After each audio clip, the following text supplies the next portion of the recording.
ना हमेशा ऐसे होता है, बरसात के कारण कल भी मैंने ये भेजा अपने बच्चों को मोमोज बना रही हूँ इसलिए क्योंकि ना बच्चों को आज मैं ले जा नहीं पाई।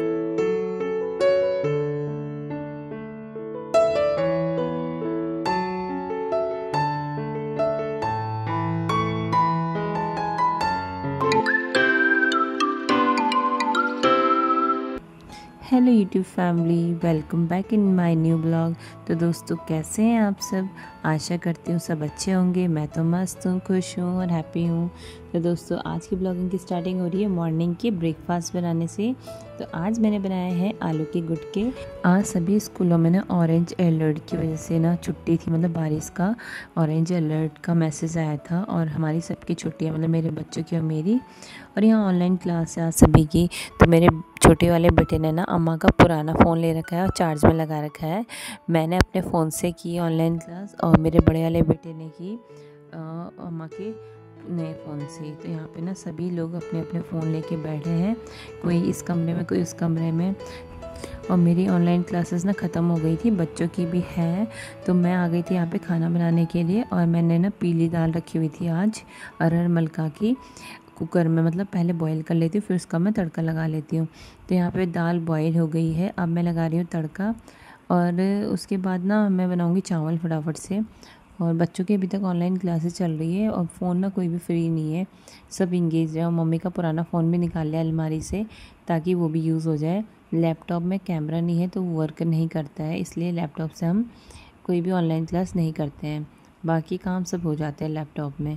तो यहाँ पे ना मैं भी प्याज और टमाटर काट रही हूँ ताकि मैं सब्ज़ी में तड़का लगा सकूँ। और छोटा वाले बेटे की ऑनलाइन क्लास होगी तो आ गया किचन में और मुझे परेशान कर रहा है, कभी कुछ पूछ रहा है कभी कुछ कर रहा है।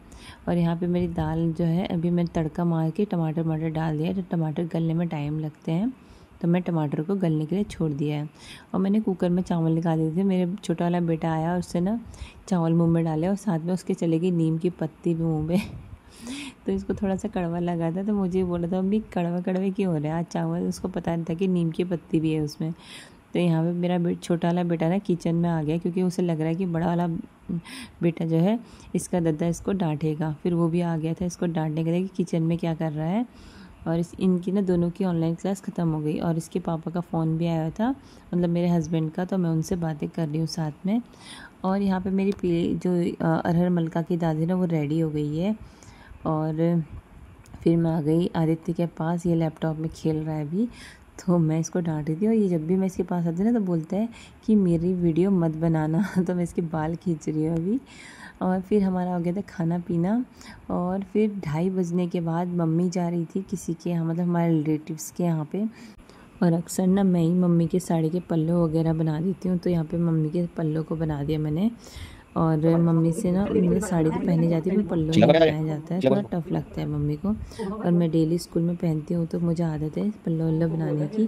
तो यहाँ पे मैंने पल्लू बना दिया था मम्मी का और फिर उसके बाद ना पिन अप कर दिया था। फिर मम्मी चली गई थी दीदी लोगों के साथ, नीचे से दीदी लोग आने वाले थे अपने कार में। तो मम्मी चली गई थी। यहाँ पे आदित्य को मैंने बोला था गद्दे ले गया क्योंकि परसों पानी गिर गया था इन गद्दों में। तो ये ना बाहर अंदर करने में थक गए हम, तो 2 दिन से इनको सुखाने में लगे हैं। और जो इसमें पानी गिराया था रचित ने वो काफ़ी नीचे तक चले गया था, गद्दे के नीचे प्लाई में पहुंच गया था, इसलिए हमने गद्दे धूप में सुखाए 2 दिन।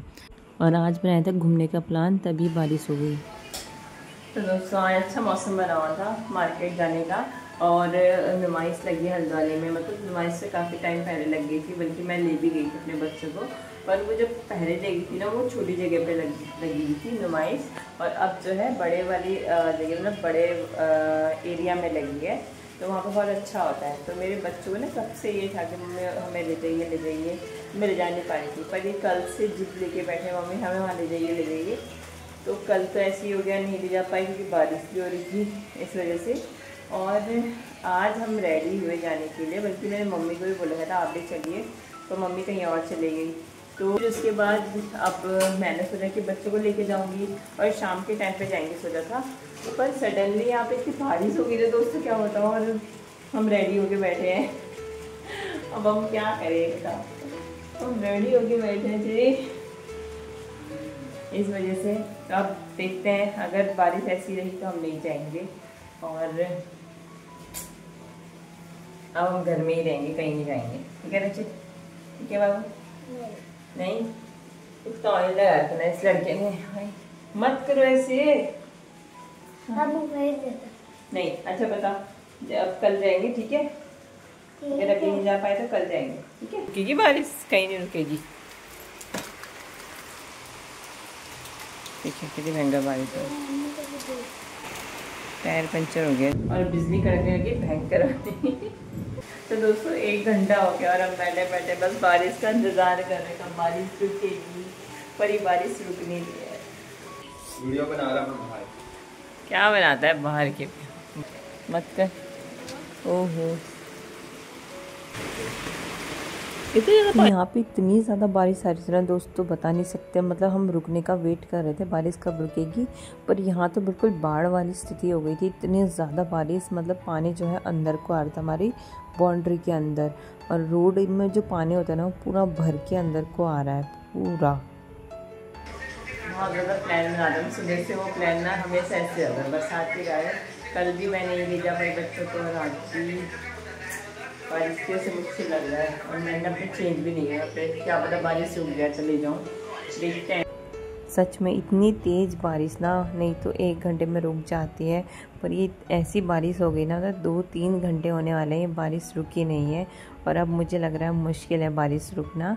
और मैं अपने लिए बना लेती हूँ चाय, मैं किस चीज़ का वेट करूँ, अब मुझे तो लगता नहीं कि जा पाएंगे, और वैसे भी बहुत ज़्यादा लेट हो जाएगी। अब हम अगर 4:30-5 बजे जाता है ना, तो मतलब ये रॉन्ग होगा कि हम मैं रात को बच्चों को ले जाऊँगी, और वो भी स्कूटी में, और रात को मैं कैसे लेके आऊँगी। मतलब 5:30-6 तो बज जाएंगे, पर जहाँ पे नुमाइश है वहाँ जाते जाते, फिर वहाँ से आते आते जो है 7-8 ही बज जाएंगे, मुझे ऐसा लग रहा है, क्योंकि टाइम तो लग ही जाएगा। तो हल्की सी बारिश रुक गई है अभी, तो अभी ना मैं कपड़े चेंज करके आ जाती हूँ। अभी मैं बनाने जा रही हूँ क्या, मोमोज बना रही हूँ इसलिए क्योंकि ना बच्चों को आज मैं ले जा नहीं पाई, और ये डेली का हो जा रहा है भाई, मेरे बच्चों के साथ ऐसा क्यों होता है पता नहीं। और मैं ये सोचती हूँ दोस्तों, पापा इनके यहाँ पे है नहीं, और मोस्टली क्या होता है ना, ये अपने दोस्तों के साथ जाना चाहते हैं, पर अभी इतने बड़े हुए नहीं है कि मैं इनको इतनी फ्रीडम दे दूँ। तो मेरा बड़ा वाला बेटा कह रहा था कि मुझे जाना अपने दोस्तों के साथ नुमाइश, तो फिर अभी 9th में है, अभी से फ्रीडम दे दूँगी तो ये हो जाएगा कि मतलब फिर ऐसे डेली का हो जाएगा इनका कि डेली इनको ऐसे ही जाना है। तो फिर मैंने सोचा मैं ही इसको ले जा लूँगी नुमाइश, ठीक है, झूला ही झूलना है, या फिर जो भी चीज़ है मैं कराऊँगी, ठीक है। तो मैंने बोला था बेटा मैं कराऊँगी आपको जो भी करना है, और जब बड़े हो जाओगे तुम अपने मन से चले जाना कभी भी, इतने लायक तो बन जाओ, इतने बड़े तो हो जाओ कि मैं तुम्हें आराम से भेज सकूँ बाहर। मैंने अलाउ नहीं किया भाई कि तुम अपने दोस्तों के साथ जाओ, और मैंने इससे प्रॉमिस किया। कल भी मैंने बोला था कि मैं ले जाऊंगी, कल भी ऐसी प्रॉब्लम हो गई थी, और आज तो हम रेडी होके बाहर निकले थे, स्कूटी स्टार्ट कर दी थी, और इतनी तेज बारिश हुई ना, और वो बारिश 2 घंटे रही पूरा, और अभी उसका ट्यूशन का टाइम हो गया था, 5 बज गए थे तब जाके बारिश रुकी है। और फिर ऐसा हो गया था, मन अजीब सा हो गया था, हम इतने देर से बैठे हुए थे रेडी होके कि भाई बारिश रुकेगी फिर हम जाएंगे, पूरा मूड खराब हो गया। और फिर मैंने सोचा चलो कल चलेंगे अब दादी के साथ। कल मैंने सोचा कल थर्ड डे है, देखो अब कल कैसा होता है, पर चलो बच्चों की ख्वाहिश कभी मारनी नहीं चाहिए। अभी हम जब तक हैं तो इनकी ख्वाहिश को पूरा कर सकते हैं, बाद में बड़े होके जैसा करेंगे, ये मैं सोचती हूँ। मम्मी होना तो इनके शौक कभी पूरे नहीं कर पाती हूँ, क्योंकि मेरे को ना कहीं जाना अच्छा ही नहीं लगता, तो फिर थोड़ा सा ना बच्चों को बाहर ले जाना भी बहुत ज़्यादा ज़रूरी है। इसलिए मैंने सोचा था चलो देखते हैं। जब से ब्लॉगिंग करने लगी हूँ तब से मैं थोड़ा सा कहीं इधर उधर जाती हूँ, अदरवाइज़ मुझे कहीं जाना पसंद नहीं है। और अभी बच्चों की वजह से ना ये मैंने डिसाइड किया था मैं जाऊंगी, पर आज बच्चों के लिए नहीं जा, मतलब बारिश की वजह से नहीं जा पाई, क्योंकि स्कूटी में जाना था, कार चलाने आती नहीं है। तो ये हो गया था कि भाई स्कूटी में जाते भीग जाते, छोटा वाला बेटा बीमार भी हो रखा, उसको सर्दी जुकाम हो रखा, कहीं ज़्यादा तबीयत ख़राब हो जाती, तो फिर नहीं जा पाए। तो अभी मेरे बड़े वाले बेटे को मोमोज़ पसंद है, तो मैं सोचूं मोमोज़ बना लेती हूँ उसके लिए मैं। तो चलिए बनाना स्टार्ट करते हैं। तो भाई मैंने स्टार्ट कर दिया मोमो बनाना, और अब मैंने सोचा करूँ भी क्या खाली बैठे बैठे। तो काफ़ी टाइम हो गया था, कितने दिनों से मैंने बड़े वाले बेटे को बोल रखा था कि मैं घर में ही मोमो बनाऊंगी। और वैसे वो बाहर का तो खाता है, पर बाहर के ना हेल्दी भी नहीं होते हैं, और उसमें पता नहीं कैसे बनाया होता है, यही डर लगा रहता है। तो यहाँ पर मैंने जितने भी वेजेस थे ना सबको अच्छे से पहले तो धो लिया था, और फिर बारीक बारीक काट के चॉपर मशीन में मैंने इनको डाल दिया और फिर उसके बाद इनको अच्छे से चॉप कर लिया बारीक बारीक। और फिर उसके बाद मैंने चॉप करने के बाद इनको एक बाउल में निकाल लिया। ऐसे ही हम सारी सब्जियों को ऐसे ही करेंगे। लाइक मैंने गाजर ले लिए थे थोड़े से, मैं पत्ता गोभी नहीं लेती हूँ, पत्ता गोभी मुझे पसंद नहीं है, तो पत्ता गोभी का टेस्ट ना बहुत अच्छा आता है इसमें मोमो में। तो यहाँ पे गाजर को भी मैंने अच्छे से ग्राइंड कर लिया था। और उसके बाद थी प्याज की बारी, तो प्याज को मैंने 2 प्याज ले रखे थे और इनको भी अच्छे से ग्राइंड कर लिया। और ग्राइंड करने के बाद एक बाउल में निकाल लेंगे ताकि तड़का लगाते समय ना इजी पड़ जाए। तो इनको सबको ना किसी बाउल में खाली करेंगे। अब यहाँ पे न्यूट्रेला को ले लेंगे, न्यूट्रेला भी अच्छे से पहले तो बारीक बारीक इसको ग्राइंड कर लेंगे। तो यहाँ पे देखिए दोस्तों, मैंने अच्छे से जो ग्राइंड मशीन है उसको खींच के बारीक बारीक पीस लिया। तो यहाँ पे कढ़ाई में पहले मैंने लहसुन और अदरक का मतलब पीस नहीं बोलेंगे, फिर इसे कट किए थे मैंने बारीक बारीक कट करके इनको डाला। फिर उसके बाद प्याज डाला, प्याज को अच्छे से भून लिया था। फिर उसके बाद सारी वेजिस डाल दी थी और साथ में हो गए थे इतने सारे बर्तन भाई। और जब मैं मैक्रोनी और ऐसी चीज़ें बनाती हूँ ना, मतलब मोमो या फास्ट फूड, तो इतने सारे बर्तन हो जाते हैं ना, पता नहीं कैसे हो जाते हैं, मुझे समझ में नहीं आता है। फिर इसके बाद मैंने बर्तन धोए सारे। फिर आटा वगैरह गूँधने के बाद मैंने मोमो का आटा मैंने कैसे बनाया, मैंने बनाया चावल के आटे से। और चावल के आटे में थोड़ा सा मैंने गेहूं का आटा भी मिक्स किया था। उसके बाद ये मोमोज़ बनाए हैं। मैदा हमारी सेहत के लिए उतना अच्छा नहीं है, तो फिर मैं मैदे का यूज़ बहुत कम करती हूँ। और मेरे बच्चों को प्रॉमिस इसलिए किया था क्योंकि मैं हेल्दी वाली बनाऊँगी मोमोज़, इसलिए। और मुझे जो मैदा होता है ना वो बिल्कुल पसंद नहीं है।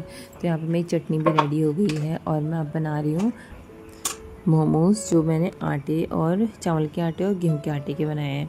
मतलब बाहर का कवर भी हेल्दी और अंदर से तो हेल्दी है ही, जो हमने घर में खुद से बनाया है। तो यहाँ ना इसको बनाना मुझे नहीं आता है, पर मैं इसको ऐसे ही बना रही हूँ जैसे भी बन रहे हैं। बहुत अच्छे दिख रहे हैं। बनने के बाद तो सभी अच्छे लगते हैं। फिर इनको ना अच्छे से स्टीम करना है। तो यहाँ पर मैंने तेज़ आँच कर ली थी, पतीले में पानी ज़्यादा था और तेज़ आँच पर मैंने सारे मोमोज़ रख दिए थे। फिर मम्मी भी आ गई थी वापस, जिनके यहाँ गई थी 2:30 बजे से 6:30 बजे पहुँची मम्मी। और मम्मी लेके आई यहाँ पे भट्ट और राजमा, जो मुंशियारी के होते हैं, मतलब पहाड़ी राजमा, बहुत ज़्यादा फेमस है वहाँ की। और ये भट्ट ना मम्मी कहती बहुत टेस्टी होता है, इसको बना के देखेंगे, बहुत अच्छा लग रहा था। और जब तक मेरे ससुर जी ना मतलब मुंशियारी में रहते थे ना, तो वो यही वाली भट्ट देते थे हमें। तो मैंने ना कोई और भट्ट तो देखी नहीं थी, यही भट्ट को देखी थी और बहुत अच्छी होती है। और यहाँ पे ना मेरे सारे मोमोज़ रेडी हो गए हैं, ज़्यादा बड़े बड़े बन गए हैं। तो खाने में ना यही टेस्टी लगते हैं और ये बहुत हेल्दी भी हैं, क्योंकि बाहर है चावल के आटे का और अंदर है हेल्दी सब्ज़ी। तो यहाँ पे मेरे मोमोज़ रेडी हो गए हैं, मैंने स्टीम भी कर लिए थे। फिर यहाँ पे ना हम सब लोग बैठ गए, मम्मी, मैं और मेरे बच्चे। मेरे छोटे वाले बेटे को तो इतनी ज़्यादा गर्मी लगती है, बिल्कुल टी शर्ट वगैरह निकाल के बैठ जाता है। और फिर हमारा शुरू हो गया शाम का खाना। मतलब आज मैं यही बनाने वाली थी, मम्मी ने तो मना कर दिया साफ कि अब मैं कुछ नहीं खाऊंगी।